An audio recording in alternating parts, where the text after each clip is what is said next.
Good Monday morning of the fourth week of the year. It's also May 1st. It's the feast of St. Joseph the Worker. And I'm thinking about labor. We all work one way or another. We all put an effort into, in a sense, living, earning a living, living. And it can go to every extreme. But you know what I was thinking about this morning? Whatever this is worth, it's worth 2 cents maybe. But I was thinking of my father in the restaurant business. My father was a waiter. And after he died, I remember there was a couple that came to the wake. And what made him so interesting, my father had retired 20 years before he died. He died in 87. My father actually retired sometime around mid-1960s, 65, 66, at the latest 67, so it was at least 20 years. It was a Jewish couple. I remember that very, very poignantly, vividly. And when he came and talked to my mother and to Pete and I, my brother and I, he said something that was telling about the nature of my father's labor. He said, Mr. Vitale made the food taste better by talking to us.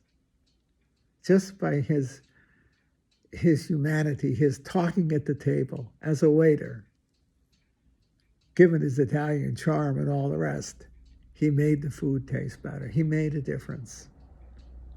See, he made a difference. He made the food taste better just by talking to us. What a compliment. It tells you that my father's labor went beyond taking orders and bringing food to the table. He also helped by his conversation to make the food taste better. My father was proud of what he was and proud of what he did. That's made it even more interesting. He saw himself as a professional waiter.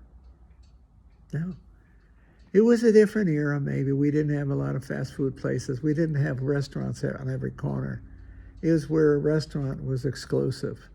And where he worked at Tivoli was ranked by AAA as the #1 restaurant in New England at the time. That's a hell of a compliment. It was essentially the #1 kitchen. They had the best food. I don't know how else to call it. We're good as the kitchen. Yeah. It was, to put it mildly, a swanky restaurant. And the waiters and the waitresses were professionals. They knew their job. They knew their trade. They knew the art of serving. So it wasn't just a job to pick up a buck. They took pride in the mode in which they did things, and that makes sense to me. Well, look at it. Some of the most simple traits. A barber in a barber shop or a hairdresser. Okay, what makes one barber better than another? Often it's the way they take care of you. It's not the way they cut your hair. It's how they treat you as the customer, how they converse with you, how they relate to you. That's the truth, you see. And the pride they take in who and what they are. The world that I grew up in, they were all laborers, but they were, in a sense, professional waiters, professional laborers. They were professional waiters. They were professional barbers. And the name stuck. It was John. My father was John the waiter. Pete Ferriola was Pete the barber. So your profession and who you were and what you were went together. And there was something special about that.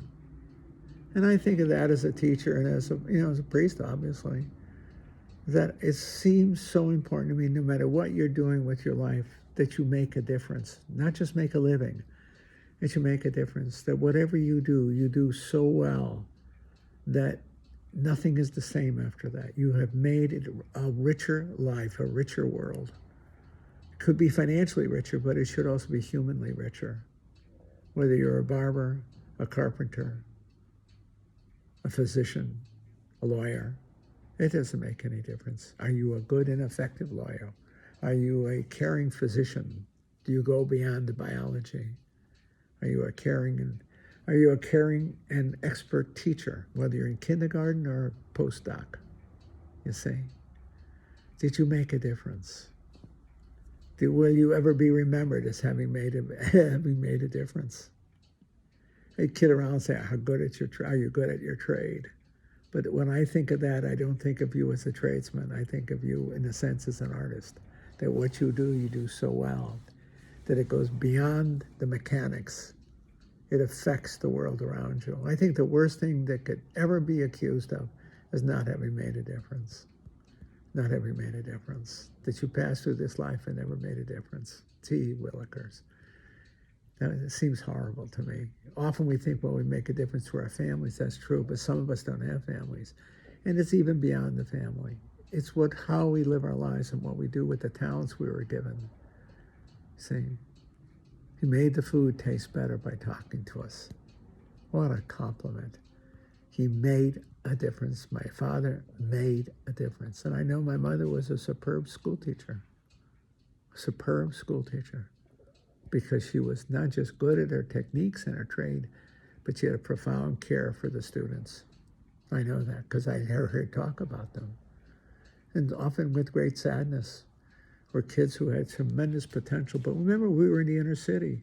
Very often were affected by the negative culture they were in. And I remember my mother really feeling deeply sorry because she knew these kids had potential. I never heard my mother describe somebody by their race, only by their talent. And she would say, this young person is extremely bright. That was her word of saying, you have brains. This kid is very bright. This child is very bright. And she would feel the pain when that brightness was dimmed by the circumstances of their lives. You had to grow up in the inner city to appreciate that, how the forces at work around you, whether you were white, black, Hispanic, it didn't make any difference. It's what the culture was like and how it affected you, and whether it affirmed your excellence or it diminished it. And my mother was right in the middle of that. Yeah, that's a true story. So St. Joseph the Worker. We know he was a good father from what we can tell, and all the rest. Yeah, what do we know about him? But we know he used to be a carpenter, and he was the father of the Savior. See? I would say he's a working stiff, but a damn good one. Okay? He was a carpenter. He was known for Joseph the Carpenter, Pete the Barber, John the Waiter, Ted the Teacher, Ted the Priest. See that, how it works? Joe the Carpenter. Joseph the Carpenter. And he was good at his trade. And he was a good husband and father. But here in today's feast, he was good at his trade.